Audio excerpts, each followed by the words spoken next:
ദില്ലിയിൽ 37 ദിവസമായി നടന്ന വിദ്യാഭ്യാസ സംരക്ഷണ പ്രക്ഷോഭത്തിന് പിന്നാലെ കോക്രോച്ച് ജനതാ പാർട്ടി സ്ഥാപകൻ അഭിജിത്ത് ദീപ്കെ സമരം അവസാനിപ്പിച്ച് മഹാരാഷ്ട്രയിലെ ജന്മനാട്ടിലേക്ക് തിരിച്ചെത്തി.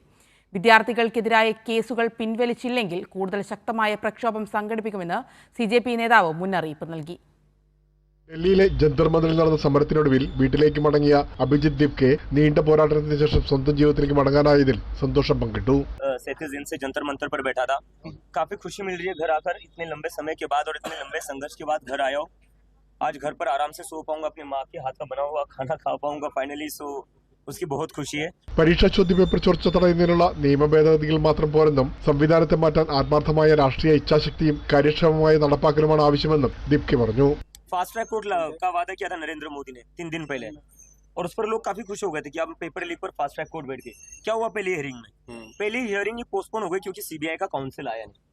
तो कानून आप कैसे भी बना लो, जब तक उसको इम्प्लीमेंट करने वाले अच्छे नहीं है तब तक उस कानून का क्या मतलब? പേപ്പർ ചോർച്ച കേസുകൾ പരിഗണിക്കുന്ന ഫാസ്റ്റ് ട്രാക്ക് കോടതിയുടെ ആദ്യ ഹിയറിംഗ് സിബിഐ അഭിഭാഷകൻ ഹാജരാകാത്തതിനാൽ മാറ്റിവെച്ച നടപടിയെ അഭിജിത്ത് വിമർശിച്ചു. വിദ്യാർത്ഥികൾക്കെതിരെ രജിസ്റ്റർ ചെയ്ത എഫ്ഐആറുകൾ പിൻവലിച്ചില്ലെങ്കിൽ പ്രക്ഷോഭം തുടരുമെന്നും ആവശ്യമെങ്കിൽ അടുത്ത സമരം ഇതിലും വലുതായിരിക്കുമെന്നും അഭിജിത്ത് ദീപ്കെ മുന്നറിയിപ്പ് നൽകി. अगर एफआईआर पीछे नहीं लेते और स्टूडेंट्स को ऐसे ही परेशान करते रहेंगे तो हम फिर से आंदोलन करेंगे. इस सरकार को ये बात समझनी चाहिए कि स्टूडेंट्स का गुस्सा कम नहीं हुआ है. अगर उन्हें लगता है एक धर्मेंद्र प्रधान का इस्तीफा देकर ये गुस्सा ठंडा हो जाएगा, ऐसा नहीं है.